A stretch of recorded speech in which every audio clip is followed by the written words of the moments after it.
saying purchased. You have purchased. It's not copied. Okay. Mind you, this is not copied stuff. You have purchased this. Okay. Now you have purchased a piece of a software, and when you are installing it on your hard disk drive, and you are actually trying to install it on C drive, but it formats your D drive. Let's say I'm just taking very hypothetical example. So it formats your D drive.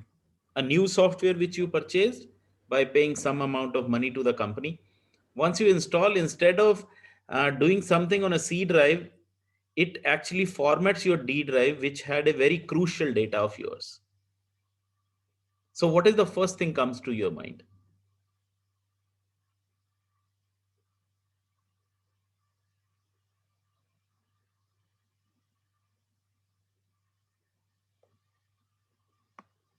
Yes, please. Anybody can answer. It's not that only Neeraj has to answer because his video is on. Anybody else can answer.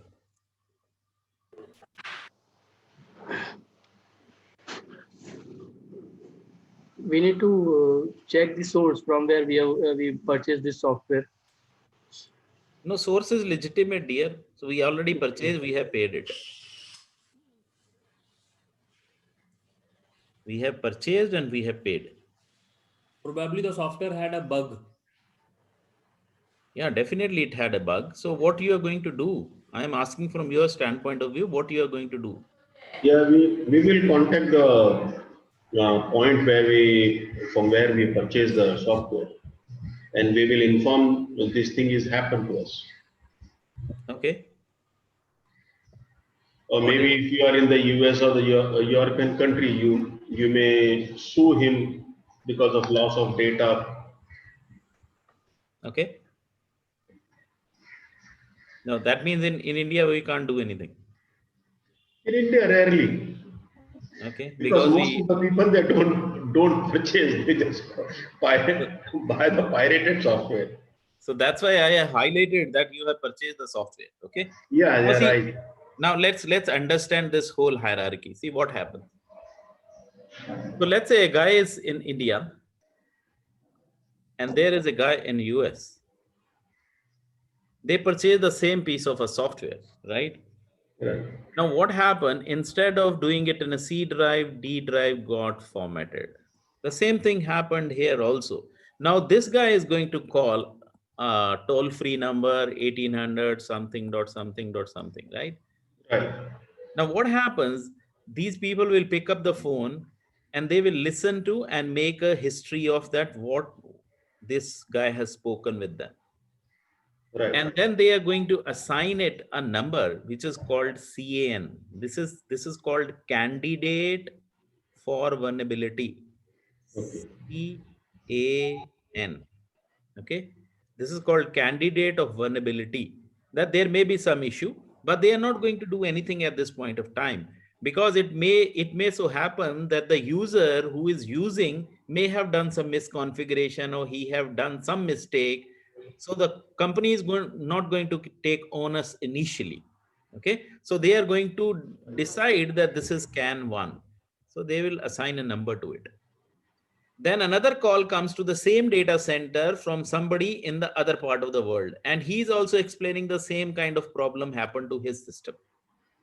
Then they will increase this number to another one. So this has now become 2, 3, 4, 5. Now when it reaches some threshold value which is set up by the company, let's say that threshold value is 10, then the bell rings. Arey yaar, there is some problem which we have done. It is not that the users are not able to do this, but because it is happening geographically across the globe, so there is something fishy which we would have done. So then these companies sit together and call the meeting of their development team, and then they will produce either a hot fix for this problem or they will come out with patch. Right.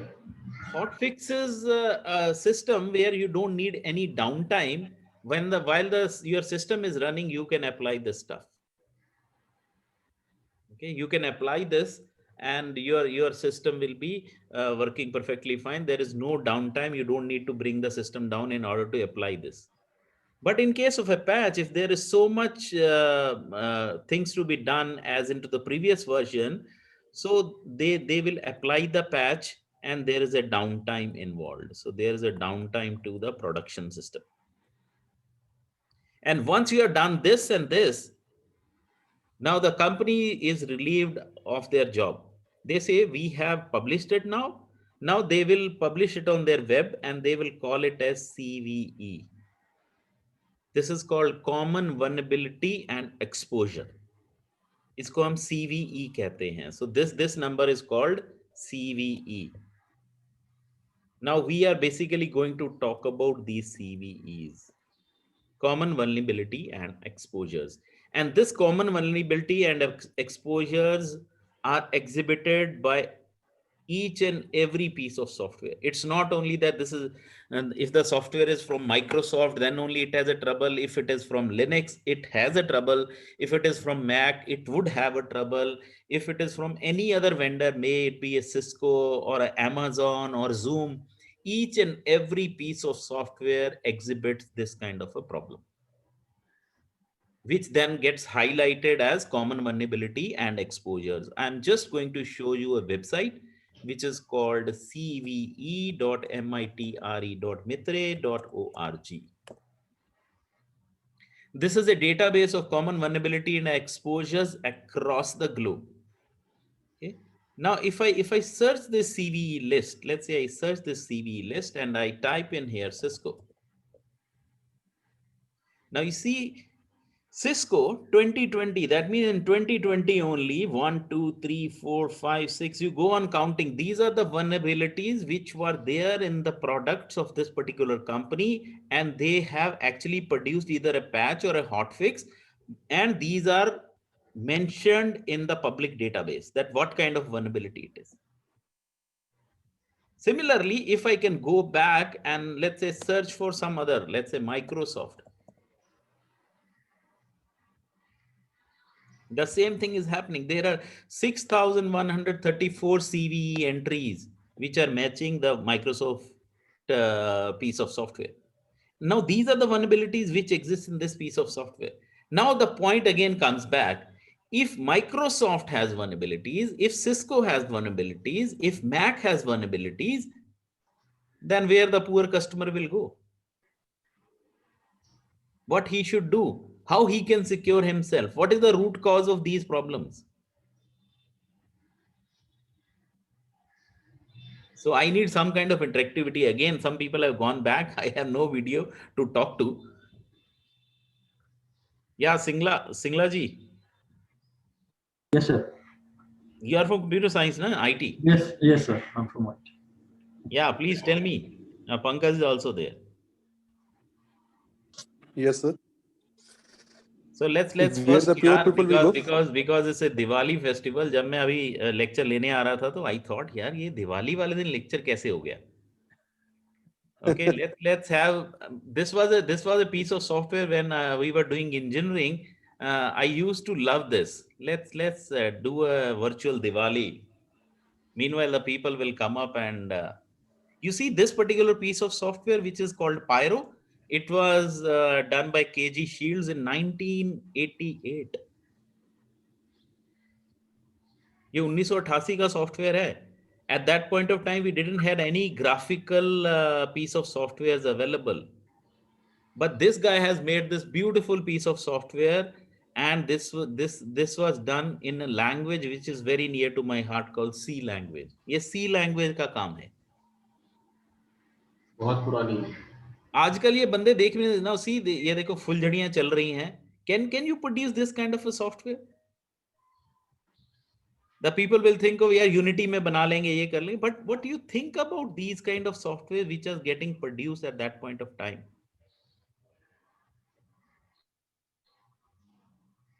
You see these all. I think you are able to see this all. Right. And this will only run on Windows NT or XP. ये देखो ये चक्री बनाई है उसने. And this is all done in C language. Mother of all languages. So now again coming back to, definitely there will be some vulnerability in this program also, because this is exhibited by each and every piece of software. Now the question comes to mind that why these vulnerabilities are there? What is the root cause? ये क्या problem क्या है इसकी?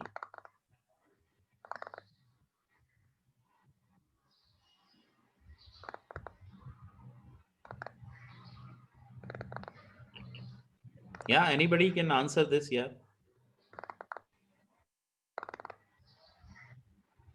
Then we are going to talk about something else then. But before that, I want answer from your side.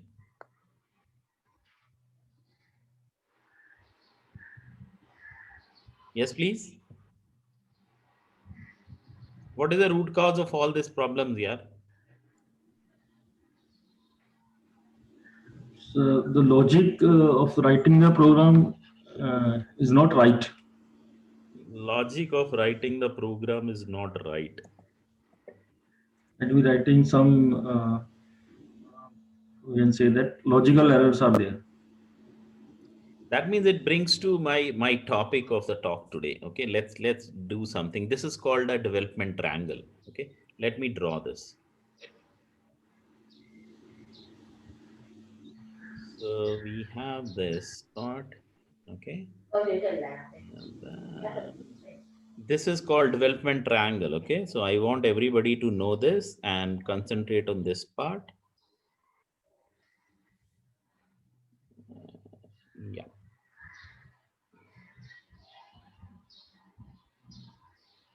So this is development triangle, right? Now see, this triangle has this vertex which is called security.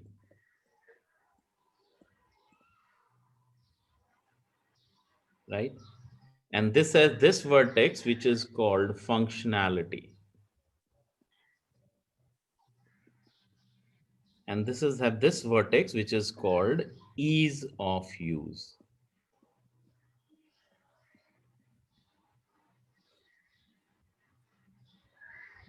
This is called software development life cycle triangle. Okay. Now inside this, there's a ball. Now, as a developer, your job is to maintain this ball in the center. Now, if you pull this ball on this side, you will lose on this part as well as this part. Similarly, if you pull this here, you will lose here or here. If you pull it here, you will lose these two. Now, if you see, there should be a complete balance between this development cycle. Now, if you see this critically, this particular thing was exhibited by which is called Linux. People say Linux is pretty secure, but if it is secure, that means it has lost itself on some kind of a functionality and ease of use. It's not very easy to use. Still, people are afraid of using Linux. But if we talk about this is Microsoft. Ease of use. But then we have definitely lost out on some kind of a security and some kind of a functionality part. So now the again point comes back that what is to be done in order to make this piece of software secure. And that is where we are going to talk today. And this is called the root cause of each and every security issue is poor programming.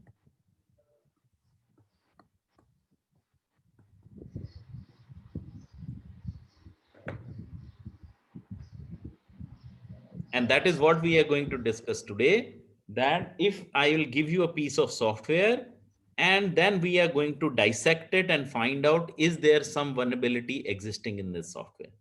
If it does, then why it is so and how to plug that vulnerability. Anybody has any question till this point?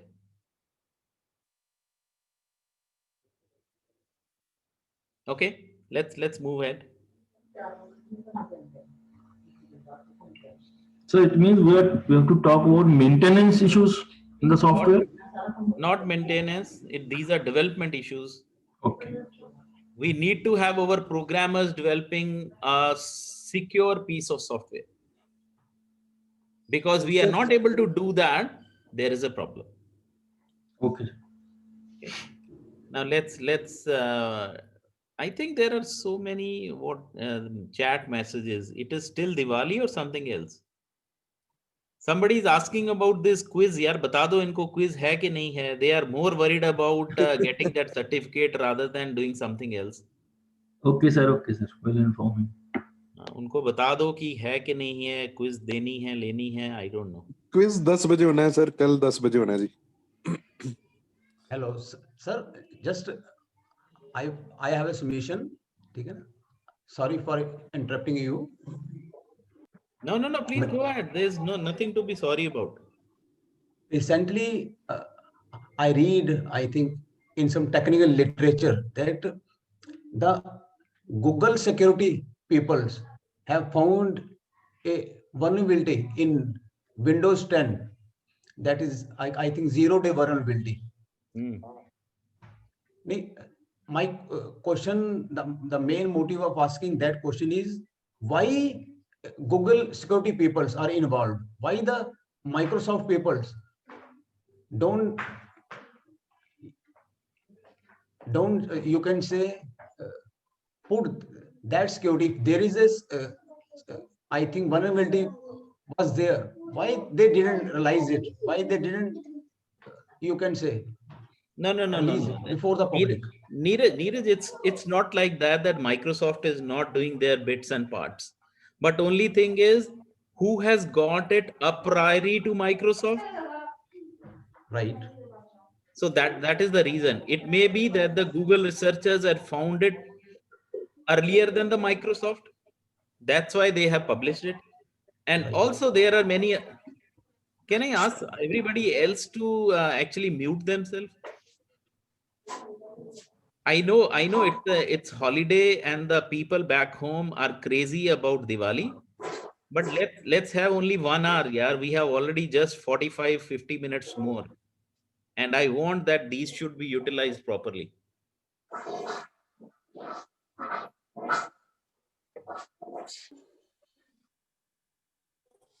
Singla, please mute everyone. Everybody, Yes, sir. please. Yes, sir. I mute all the participants. Yeah, whosoever is speaking, let them speak. Rest, everybody should be on mute, please. Okay. Now see, what happens? Microsoft had produced some kind of a software, right? Now, there are some vulnerabilities which are getting reported back to Microsoft. That there is some issue in your piece of software, kindly release some patch or a hotfix so that the people will not face any issues while using your software. So legitimate people does it. Now there is another story. There are another set of people who are also after that particular company and trying to find out a vulnerability in their piece of software. Now they may not report to Microsoft, rather they may report it to their competitor.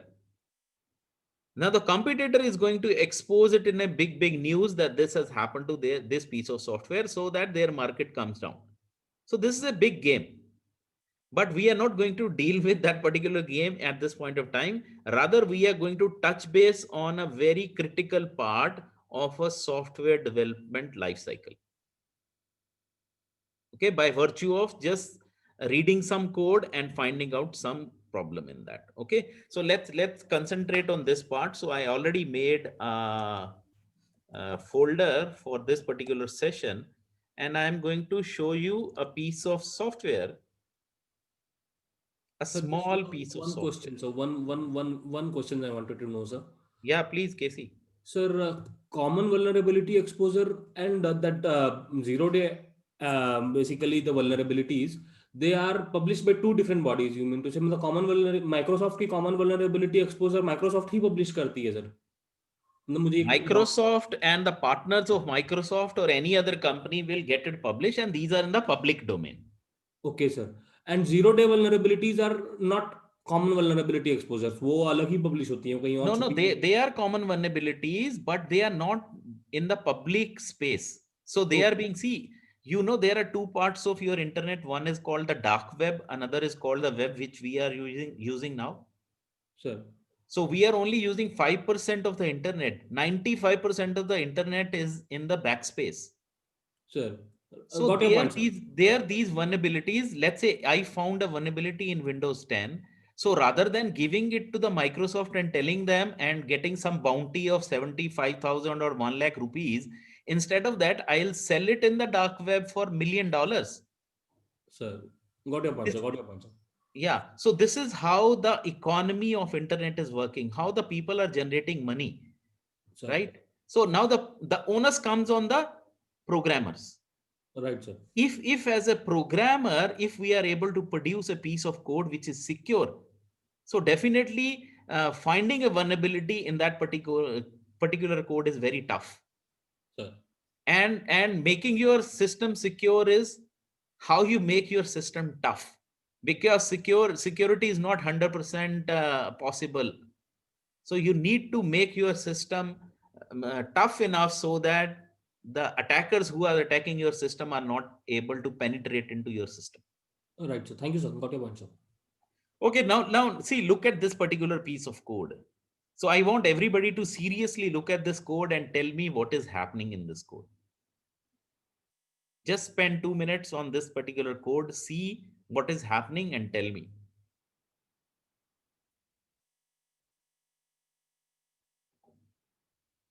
Still, I again request, if you people can make your videos on, that will make me happier, because I can't just see a single face and talk.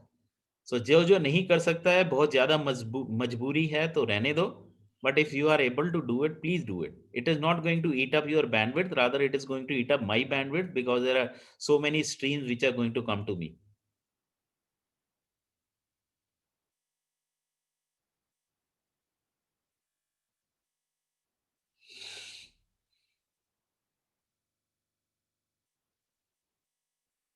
Okay, so please read this. I'm giving exactly 1 minute for you people to just pay attention and find out what's happening in this code.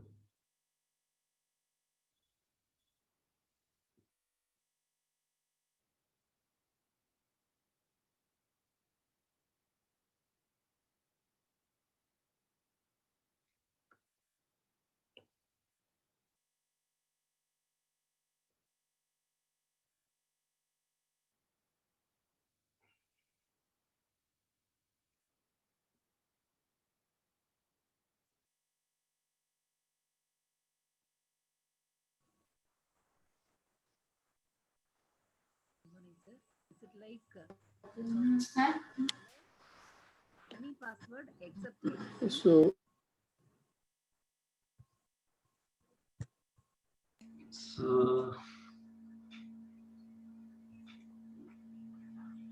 so it will accept all the password except msync. It will accept all the password except msync. Anybody else? Everybody would have programmed in C. Yeah? This is the mother of all languages. Yes, Chandra Kumar ji. buffer overflow case is there. Where is buffer overflow? Getters function is used where we are giving the input password. So input can give anything, though the size is mentioned 16, but we can give anything. So what will happen if I overflow this? So in that case, it can redirect it to some secure place, means we can consider that the place is not provided and we reach to that part. Like example.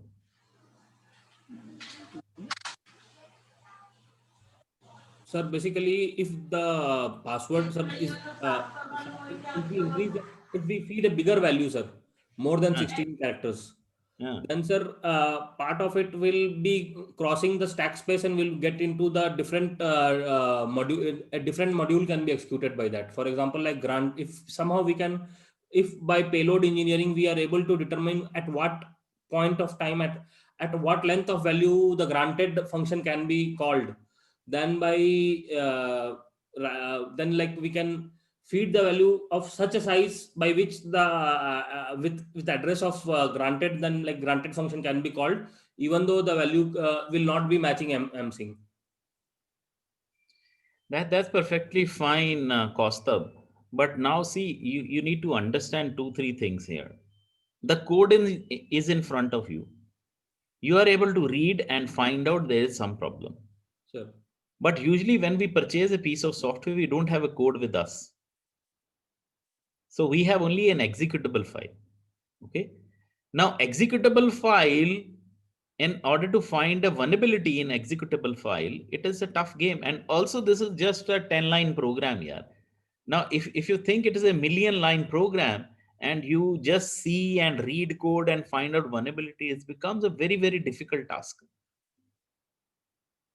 So whatever the commercial softwares are available, these softwares are not these 10-liners and 20-liners of code. Definitely they are big projects, and they will have multiple modules. So in order to understand that, first of all, let's concentrate on this part. There are two people who said that there is some problem. There will be some kind of overflow which will happen. But let's, as a developer, we need to understand so that we can these particular STP programs are primarily for this purpose, that whatever we learn here, we can tell it to our students, which are the future developers, and they will be able to practice the secure coding practices. Now if you concentrate on this particular part, let's see this code. Now it's asking what's the secret password, and it is using a gets function in order to get the password. Now gets function has a problem. Problem is that it does not tell me how big the password can be. Actually, it should have restricted me to having password not more than 16. But when I say gets password, I can enter 250 characters. Nobody is going to stop me. So what will happen if I send much more data that can be accommodated in particular this array? So in order to understand this, we must understand the memory layout of this program. So first of all, we are going to spend some time in the memory layout. Second, we are going to spend some time in knowing that how the functions get executed. Okay. Now see what is happening here. I say, what's the secret password? I get the password. If password is msing, then it's okay. It will say, it will go to the granted and it will say access granted. Else it is going to say you fail. Okay. Else you are going to fail. So you must understand how the string compare works. It's not that the msing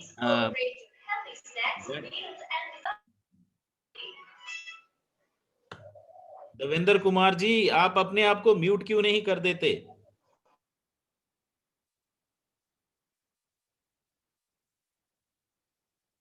Okay, so it's not that if msing is a password you will fail. No, if msing is a password, you will go to the granted function. This is how string compare works.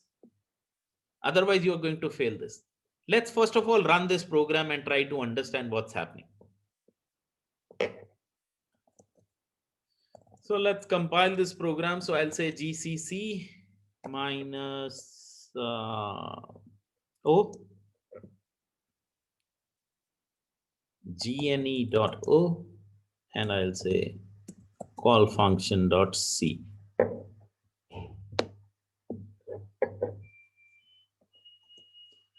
Okay, so I got a file which is gne. So I'm going to run this gne.o. So it's asking me what is your secret password. I say my password is Singla. It says you failed. Now I run it again. I say my password is msing. It says access granted. So this is the legitimate working of a program. Okay. Now the problem is I don't know. At this point of time, I have shown you the code. That's why you know that if I give more than 16, this code may break. But is it happening that way? Let's see. I again run this program. Now I am going to give more than 16 characters. Okay. So I'll say Maninder Singh. This is 13. Again, I'll say Maninder Singh. This is 13. 13, 13, 26.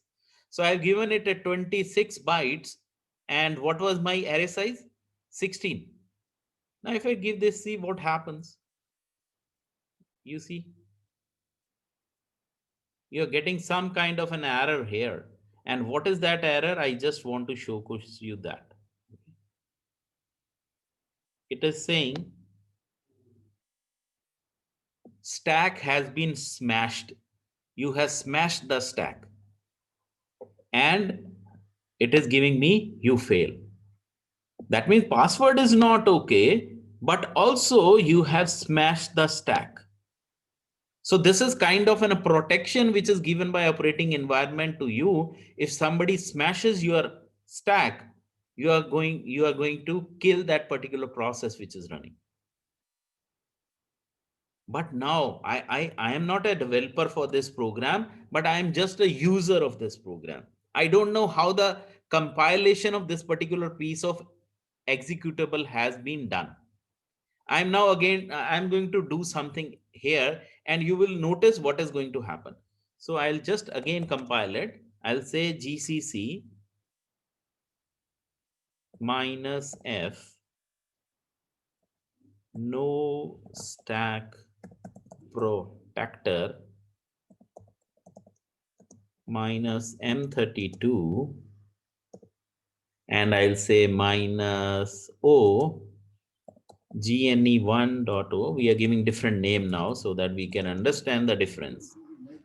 And then we'll say call function dot C. So it has compiled this program also. Now I'm going to run GNE1.O. It's asking me the password. Again, I'll give the same. I'll say Maninder Singh, and see what happens now. It is simply giving me fail and it is not giving me warning that you have hit the stack. Now that means it is up to that particular developer that what kind of an executable it is going to give you. He may give the first executable, he may give this executable. The result is different. In the first executable, there was a kind of a warning which was coming that somebody hit the stack. But here there is no warning. So definitely, if I am a hacker, I will give this kind of an executable to you rather than the previous one because I don't want you to know what is happening. Now you need to understand if you have only this executable, how you will come to know that there is a vulnerability which is sitting inside this particular program. And vulnerability we know. Vulnerability is stack is going to overflow. Buffer overflow attack ho sakta hai is particular program pe. But when it will overflow, I don't know. I'll again try. I'll now try Maninder Singh. Let's say Maninder Singh again. Now what happens? It says you fail, but also it says segmentation fault. Now when this segmentation fault comes, hackers are more than happy. They say we have found something, some vulnerability. That means this program has some vulnerability because it is trying to access a memory location which is out of bound for this particular program. And if I am able to do this, I'll be able to hack into your system. Let's see how that will happen. But for the time being, are you people able to understand what I'm talking about? If anybody has any question, because as we move deep into this, it will become more complicated. So first, pause a second and find out whether people are able to grasp this particular concept or not.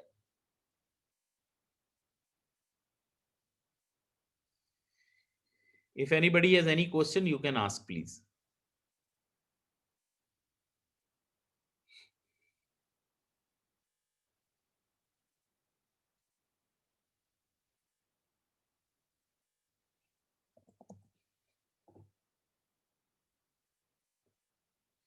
Now let's understand how the stack is being built and what is happening in the stack layout. Okay, देखो क्या होता है, what happens. See, whenever you run a program, your program is being given a logical memory. आपके program को logical memory दी जाती है. That means if I have 10 processes which are running in my system, all these 10 processes will have a same memory space allocated. If I have, let's say if I have a 32 GB RAM, the memory space for this process 1, process 2, process 3, which are running in the memory, all these processes will have accessibility to 2 raised to power 32 memory space.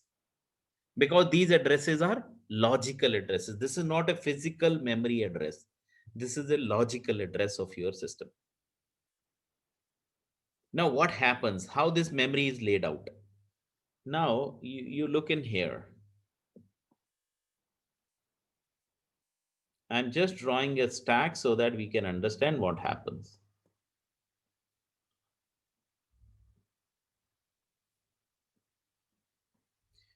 So this is my stack, and stack grows this way. This is your high memory address. And this is your low memory address. And your stack grows this way. So what happens? When your program runs, so it has a function. Now that function will put the local variables on the stack. So your local variables are stored here on the stack. And above the local variables, you have a place which is called previous frame pointer. This is preserved so that I can come back and continue the execution of my operating environment. Then on the top of this, we have something which is called return address.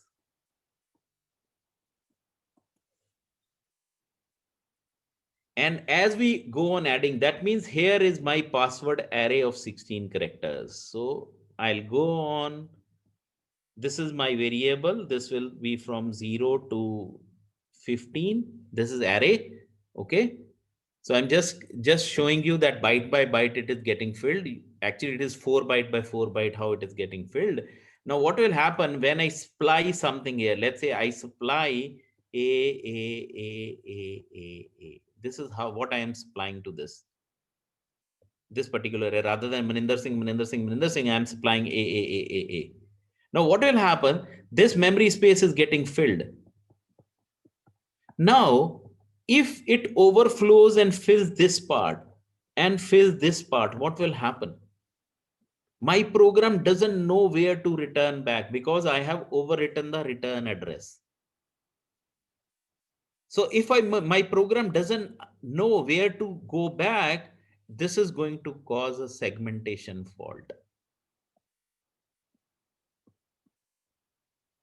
And that is where we can take advantage of this code and try to do something else. Now by very carefully crafting the input. See, always remember one very golden principle, that the computer works on a principle called GIGO. Garbage in, garbage out. That means the emphasis is on this part, input. If your input is not correct, output will not be correct.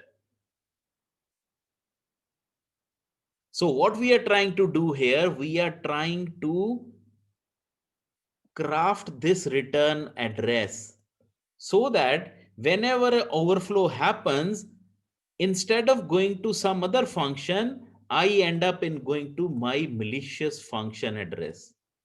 So if I go to my malicious function address, I'll be able to do whatever I want to do. Are you able to understand this part? Any question on this part? We are going to see this demonstration. But still, if you have any question, you can ask.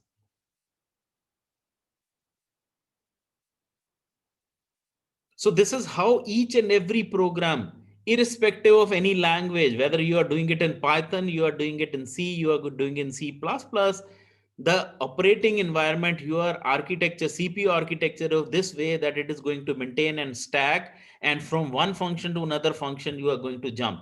And when you are jumping from one function to another function, this particular stack is going to get executed. And if I am able to write this return address myself with the code of malicious address, I'll be able to win your machine. And that's where the concentration need to be when you are developing a program and you want your program need to be of a secure nature. It can only be secure if you follow the secure coding practices and if you know ins and out of how your system behaves.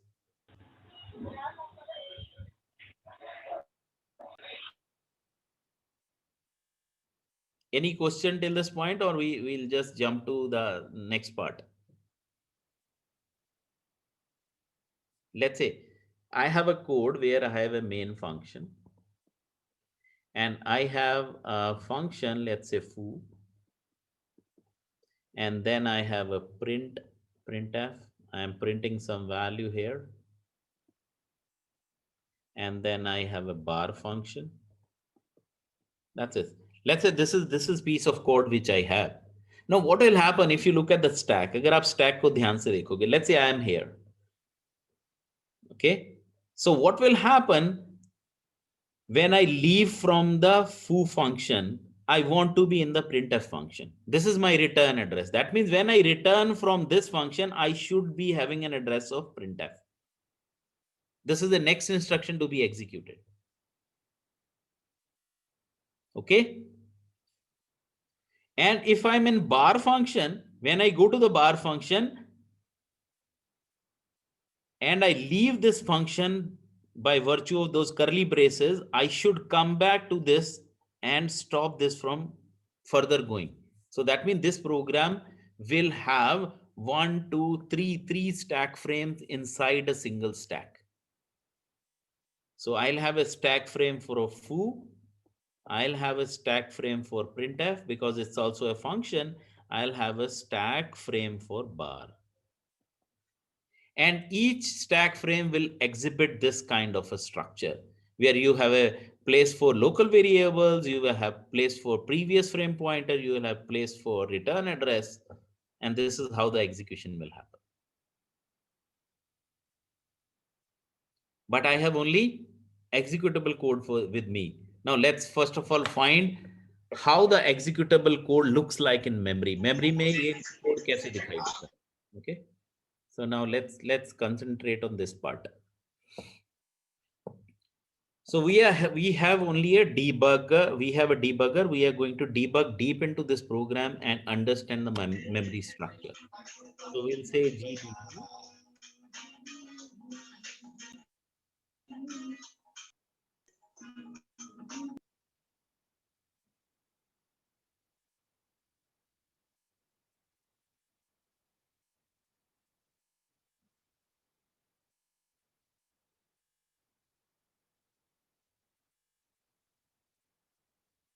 Is it okay now? अब देवेंद्र जी आपका music तो नहीं बजेगा?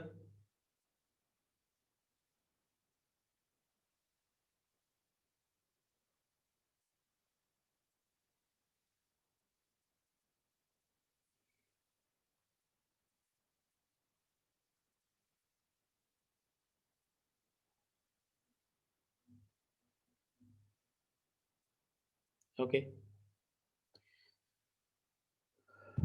So let's say GDB GNE1.0. So I am inside my debugger. The first thing I'm going to say disassemble main. Okay. So you need to understand 2-3 things here. First is, let's see this function. This is my gets function, and this is PLT, which is called procedure linkage table. Now, we'll note down this address. This is the first address where my gets is getting called. So I'll copy this address.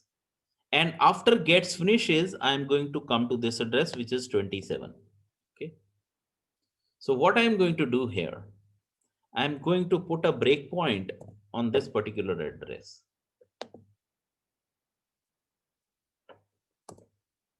So I have broken on this particular address. Now I'll run this program. See where I have reached? I have reached to the breakpoint. I have hit the breakpoint. I'll put another breakpoint at 27. Now I'll continue with this. So it is asking me to enter input. Okay. So I'll enter some input here. Let's say I enter msing. So I hit the another breakpoint. That means between these two breakpoints, my input is taken by the system. Now, when my input is taken, where this input is going where? It is going into that character array, password array. Now, where is that array? It is on the stack. That means whatever data I am supplying, this is going onto the stack. Okay, let's understand this point. Cat. So this is my password array.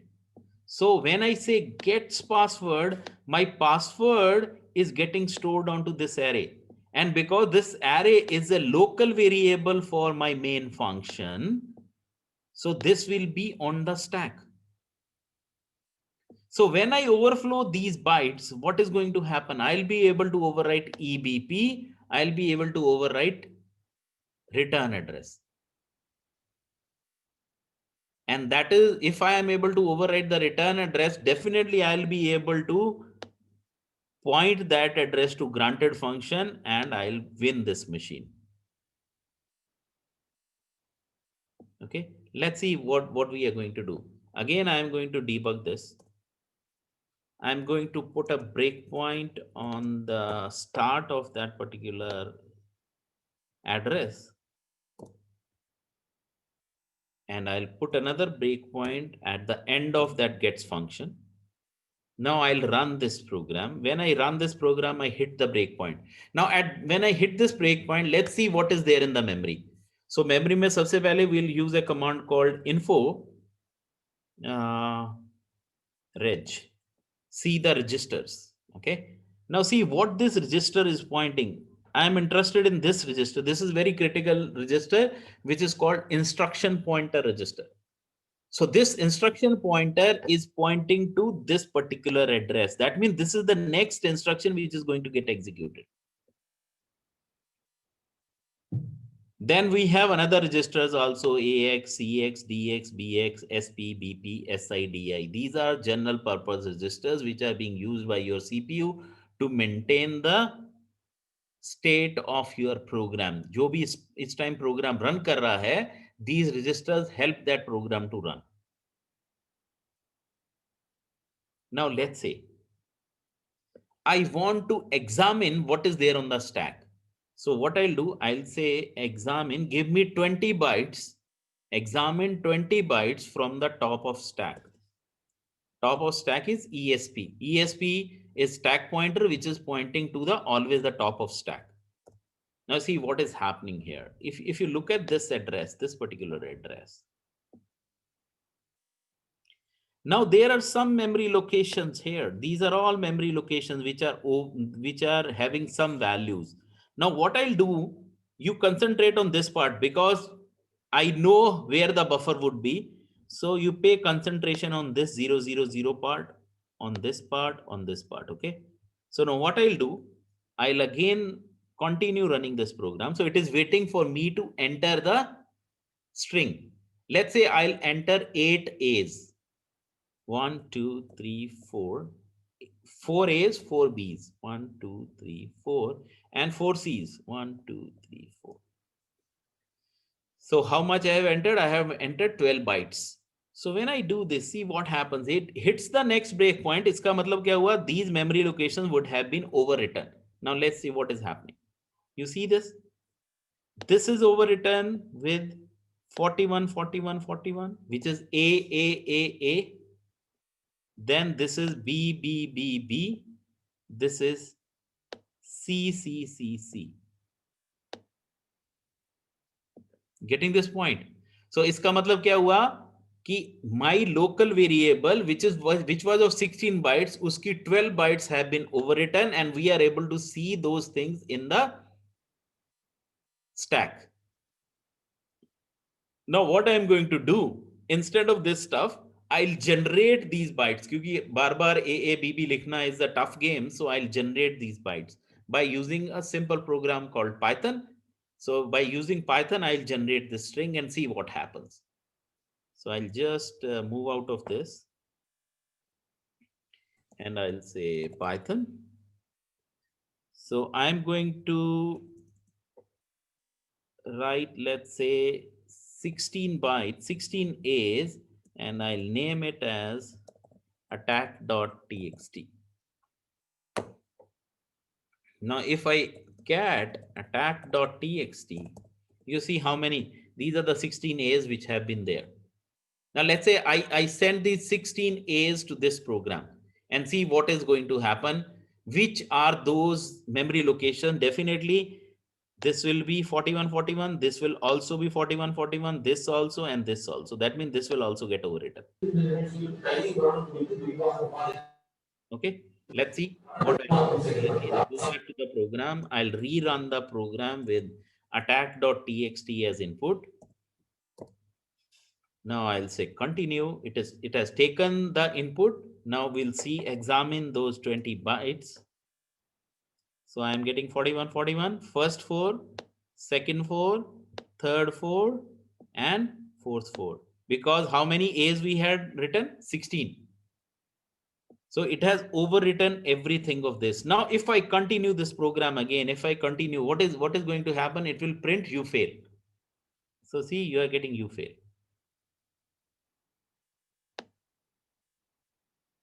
Because password is not matching.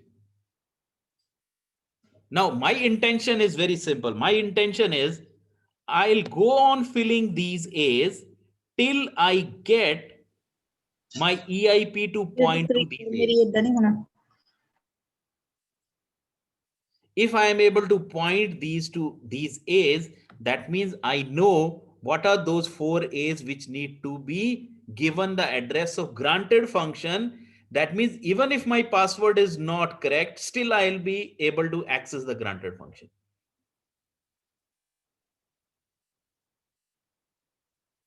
Anybody has any question till this point? But sir, how to find out the address of the granted function, sir? That is very simple. I'll tell you that also. Let's first of all continue this part. So what we are going to do, we are going to again generate that Python script. Now what I'll do, I'll say 32 A's. Okay. Now I'll again go back to my program and restart it by giving this new attack vector. Now I'll run a info func. So now you see when I run info func, it gives me address of these granted function. Granted function ka address to memory mein hi hai. It is somewhere in the memory because it is part of my code. Now I note down this address 8048471. Understood this? So this is how I can come to know which function has which address. Okay. So now what I'll do, I'll just quit from here. And again, I'll continue. Now see those 20 bytes. Now see what will happen.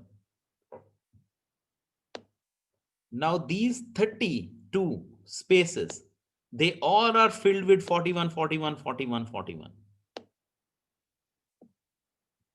Now if I run this program, I'll say continue, see what will happen. Pay concentration. It says program received signal, which is segmentation fault, and 41, 41, 41 is getting pointed by EIP.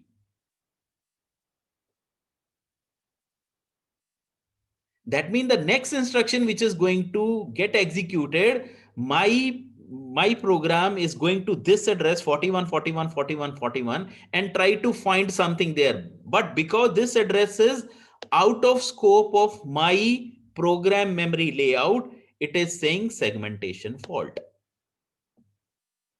Because this is high memory address, yeah, 41, 41 तो काफी ऊपर चला गया. My addresses, my program addresses are starting from B7 something, which are at the lower strata.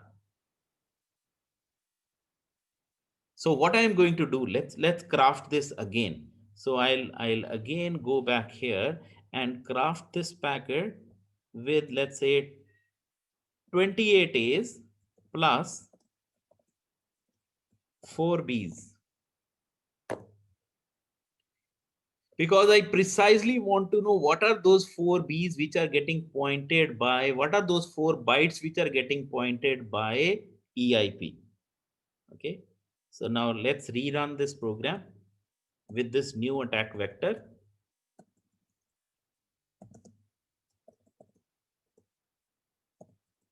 I'll continue. Now see what happens if I see this memory. You see this? 42, 42, 42. That means those last 4 bytes are very critical. So it's not always the case if you have declared a buffer of 16 bytes that from 17, 18, 19, 20, I'll get the return address. It's not possible. Because this depends upon a compiler, it depends upon an architecture of your computer, how the stack is getting aligned.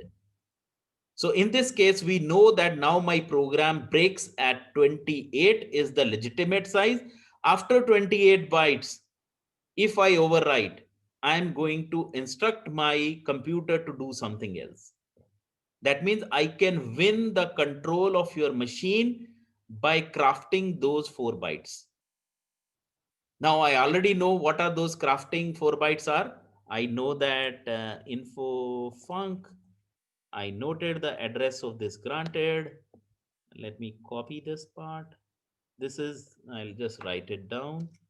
This is 0804 8471. This is the address of granted function. Okay. So my job is to get this granted function executed. So what I'm going to do it now, I'm going to craft it again. So I'll say, instead of these 4 B's, I'll give this address now. And what is that address?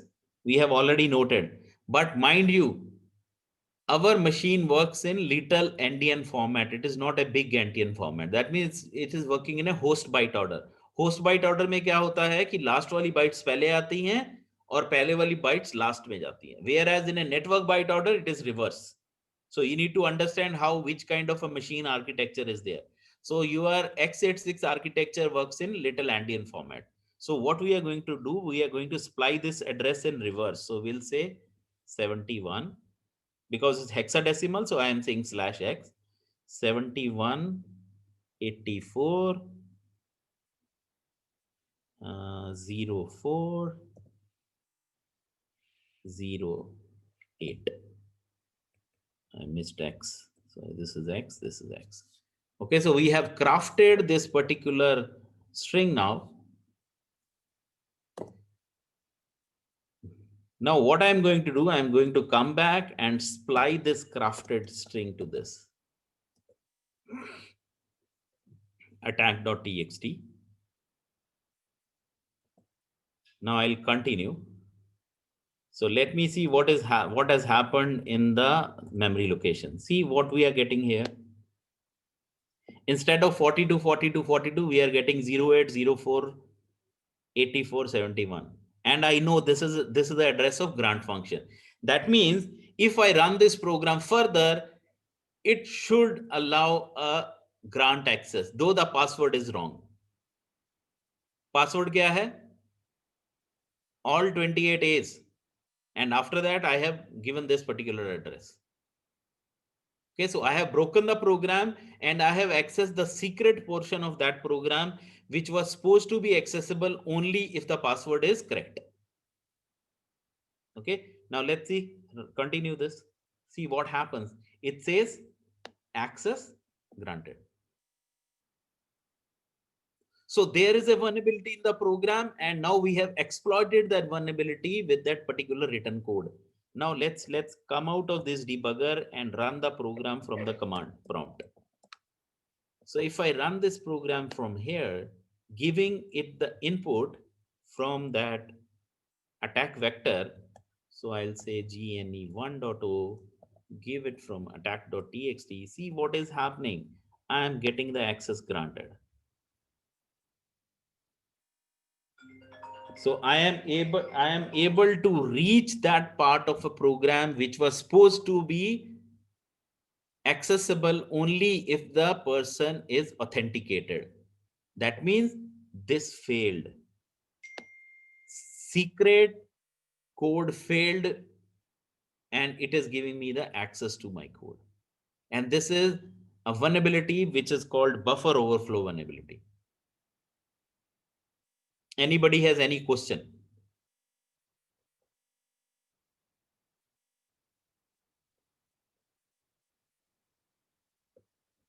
If you understood, you would have n number of questions. If you haven't, I don't know what should we do. But if you type here, if we say buffer overflow and submit,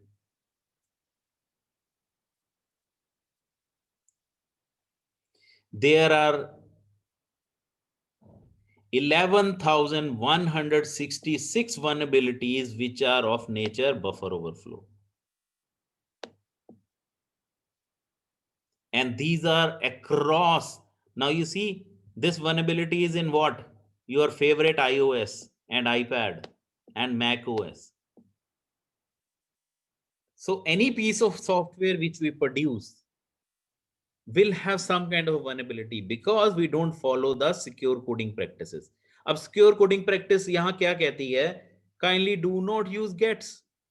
Use some function which will bind the input, which will say you cannot give input longer than this. So if I can restrict my program to accept only that particular string which is accepted rather than overflowing it, my program is secure from buffer overflow. But definitely there can be another kind of vulnerability. So if you want to secure your program, you must know ins and out of how the program runs in memory. And if you know that, you can have an improved memory handling capability, and your programs will be much safer than what they are now without those functionalities. Okay, I know it's kind of a pretty heavy dose, but definitely it's a very small piece of code, but it actually highlights some critical part of your security issues which are prevailing nowadays. What people do, they come to and they demonstrate some kind of a tool which will do MITM attack, ARP poisoning attack, and people are happy to listen. Wow, that's great.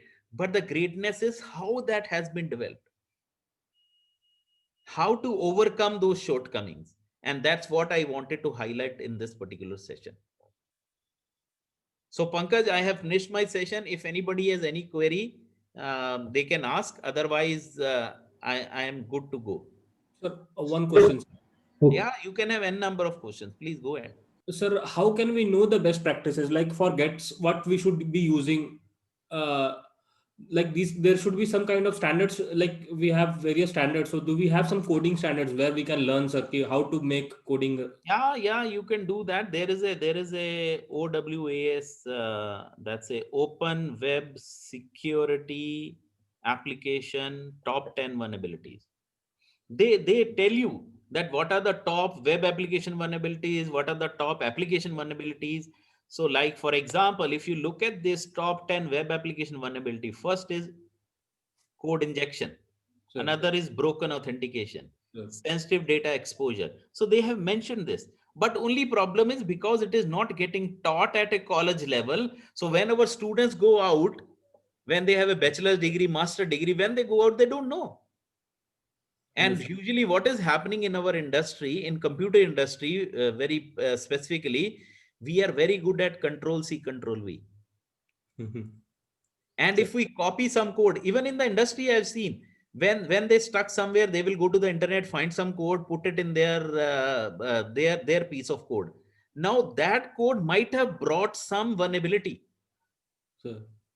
And that is how this whole game of security is being played. Sir. Right. Got it, sir. Thank you, sir. And more so ever now, because we have these IoT devices, and we have these pacemakers and critical devices which are actually talking to the human body. So it is becoming very, very critical that we should learn the techniques how to do a secure coding. Sir. And that's precisely the kind of my effort that we should actually include in Thapar Institute of Engineering and Technology. We already included in our bachelor's program a secure coding subject, and this is mandatory. Sure. Everybody, apart from doing data structure and algorithms, he has to do a secure coding code. That's great, sir. Thank you, sir. Yeah. Anybody else has any other question?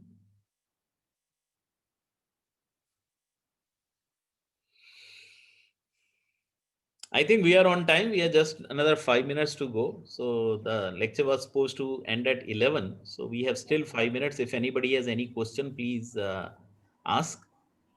Otherwise, the recording is there. So recording can be shared by the organizers. So you can look at those.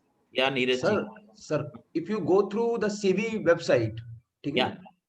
the vulnerability, I think, which I have discussed with you regarding Microsoft 10 vulnerability, have they, you can say note down that vulnerability in that particular list?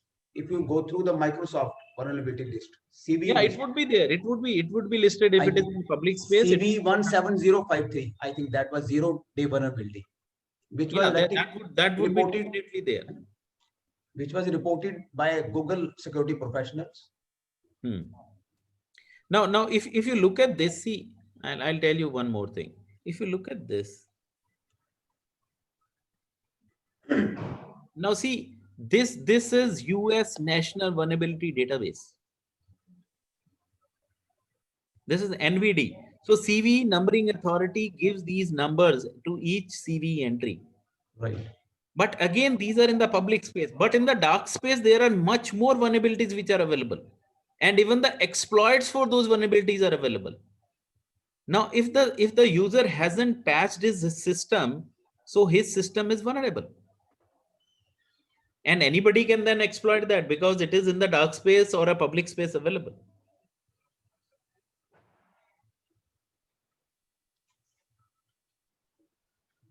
Sir, is there any website which note down about the vulnerability and when the patch was found about that vulnerability? Is there any website to note down? This only. See, it tells you that also. Dekho, I'll show you one. Let's say Cisco, we go to this. Now this, if you click on this number, okay, CV 2020-7121, if you click on this number, it will tell you each and everything about that vulnerability. Okay. About the patches also. It will tell you about the patches. It will tell you from where the alert has come. Okay. Right. And this will list you what kind of switches are affected. See, the following Aruba CX switches and versions are affected. So if you are using Aruba 8400 series, 8325 series, this vulnerability, which is 2020-7121, is going to expose your system. Okay, so all these details are available, but only problem to wahi aati hai na. Who does this? Who will bell the cat?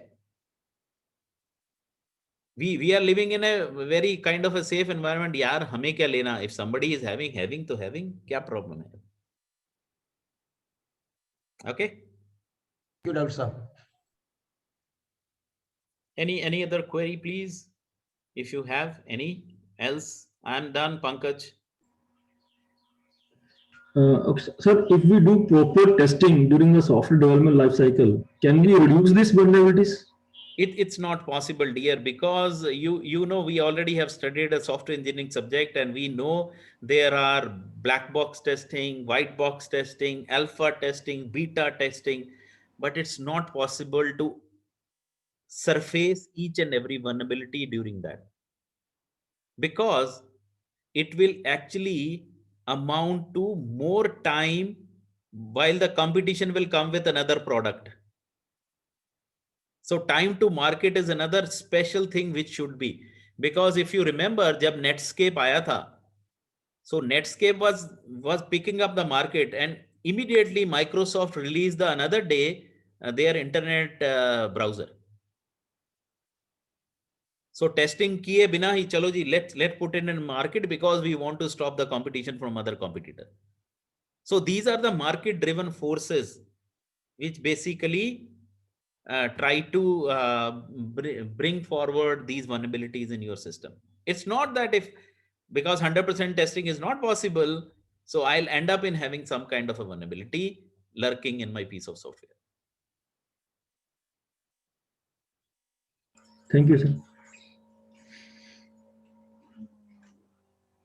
Participants, you're having any other query or any question? We're just having 2 to 3 minutes with us. Okay, I think everybody is good to go for their Diwali celebration. So thank you very much for inviting me, and happy Diwali to each and one, whosoever is attending this session. Happy Thank you. Diwali, sir. Thank so you, much, Purvan. Thank you. Happy Diwali, sir. Okay, bye-bye. Thank you, Ji. Singla Ji, I am leaving, okay? Dr. Thank you, Saab, sir. can you Thanks a share, lot. Dr. Saab, can you share your phone number and email? Email is It would be- msingh@thapa.edu. Phone numbers, I already are getting so many wrong number calls, so I don't want No, to. no. Okay, Dr. Saab, Thank you, sir. myself, Thank Dheeraj you. Dubey. Thank you, Dr. Narendra, for such an informative session with a very, very interesting example. I'm very thankful to you on behalf of our management and the department. Thank you, sir. Thanks a Bye, lot. bye, Ji. Thank you very much. So participants will join again after a break of 10 minutes. We'll start at 11:10, bit 5 minutes earlier.